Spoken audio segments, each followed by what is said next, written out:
I was shocked to realize, every time I brought a boyfriend home, my father would always take him upstairs to the study. And when they came out, their faces were always grim. Then he would storm up to me, slap me hard, and force me to break up. They never once told me why. In the blink of an eye, 5 years passed. I had dated 20 different men, but all of them were ruined by my father. Watching my younger sister become a mom at 22, while I was 28 and still alone, made me even more anxious. So that day I gathered my courage and brought home another boyfriend. The moment they met, my father once again insisted on talking to him in the study. Feeling cornered by his intense gaze, I tightly held onto my boyfriend's hand, afraid that once he went in, he'd walk out just like the rest, and leave me behind. My boyfriend confidently promised me, no matter what my father said, he would never stop loving me. Then he followed my father into the study, but not long after, he came storming out with rage in his eyes, marched straight up to me, and slapped me hard across the face, then left without looking back. I questioned my father again. Why wouldn't he let me date? What did he say to them? But he refused to explain. Instead, he slapped me again, and threatened that if I asked again, he would make sure my next boyfriend wished he were dead. After hearing that, I completely gave up on him. I remembered how happy he was. When my sister brought her boyfriend home,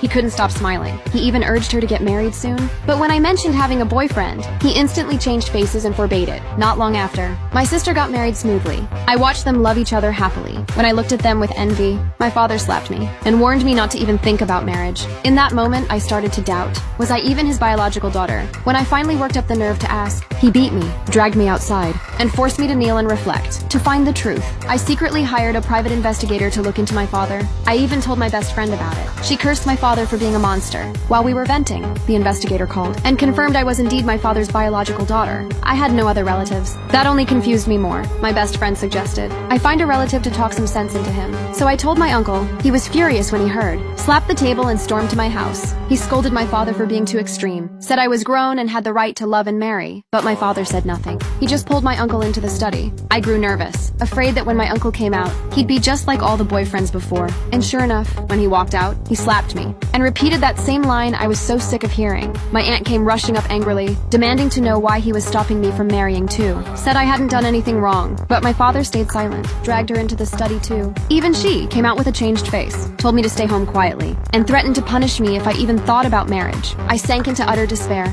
but my father didn't stop there. When I returned to my room heartbroken, I discovered all my boyfriend's contact info had been deleted. Our photos were gone too. I stormed out and questioned my father, but he looked at me coldly. Then my sister stepped forward, said she was the one who deleted the contacts. She was the one who burned the photos. She just wanted me to give up. I was shaking with rage. I told them my love life was mine alone. They had no right to interfere. That sentence pushed my father over the edge. He roared at me to shut up, even threatened to beat me to death. At that moment, I couldn't take it anymore, even if it meant dying. I ran upstairs straight to the door of the study. I swore no matter the cost, I would uncover the secret behind that door.